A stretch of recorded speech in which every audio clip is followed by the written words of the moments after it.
So, as some of you may know, we homeschooled our three daughters from the beginning all the way through the end. All three of them have graduated now, and that's very exciting. But it ties into what I'm going to tell you.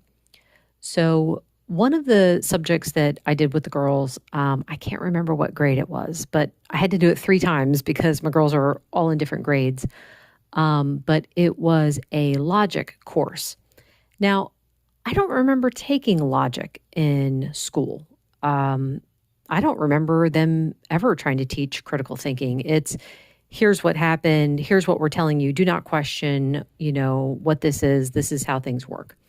So now that didn't stop me from wondering things here and there, but I just didn't, really think too deeply about anything until I was an adult and I started teaching my own kids.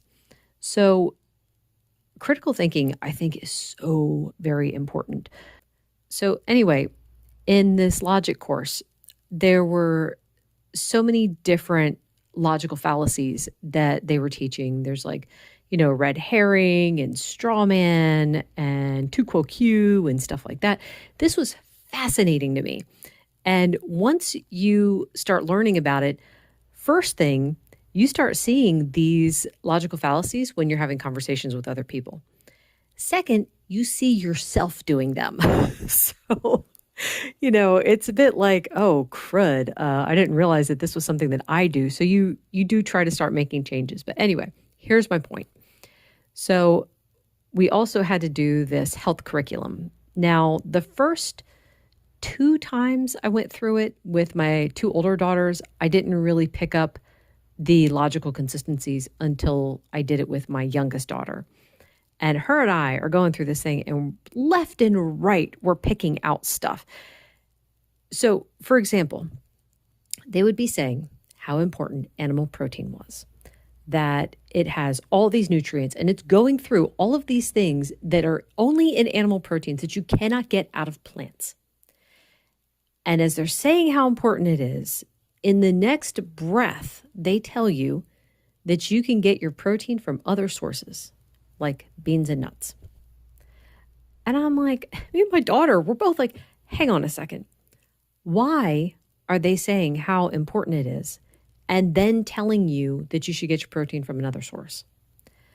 So then another example was they're talking about how important fat and cholesterol are and everything in your body that needs fat and cholesterol. And they went into detail.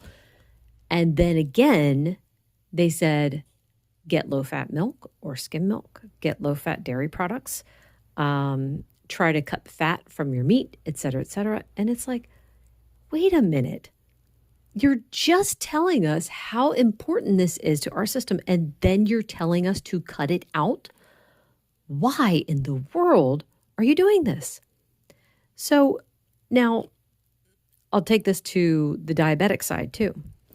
Whereas everywhere, they know this in the medical system, that carbs turn into glucose in the bloodstream and it raises your blood sugar.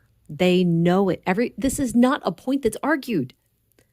But then they'll say, yeah, but you need the nutrients in those foods because, your body needs it. So therefore have them anyway. And oh my word, this makes me want to bang my head against the wall. Here's the thing, and I keep trying to stress this because a lot of people are confused. And you cannot fault them for being confused. And they will stick to their guns religiously saying, no, we need those foods. And I try to say, you can get the same nutrition from animal proteins and fats and the vegetables that won't cause a rise in your blood sugar. Now, do you need those vegetables? I don't think you do. I'm not going to, that's not a hill I'm going to die on, though, because I couldn't care less. If you like vegetables, eat them. I don't eat them because they don't make me feel very good. So the thing is, it's interesting, though, those logical inconsistencies. Why do they keep doing that? Why can't they follow it to its natural conclusion? If animal protein is good, Why are you telling people not to eat it? Why wouldn't you follow it to its natural conclusion and tell people to have it? It's because they already have these other ideas. Oh, it might cause cancer. It might do this. It might do that. But you can do the research on your own. The red meat is not the cause of cancer. It's all kinds of other things, all kinds of other factors that play into that. Alcohol, smoking, do you have insulin resistance, things like that. Anyway, I could go on and on with this topic for a long time, but I will stop here. Thank you so much for listening. Bye.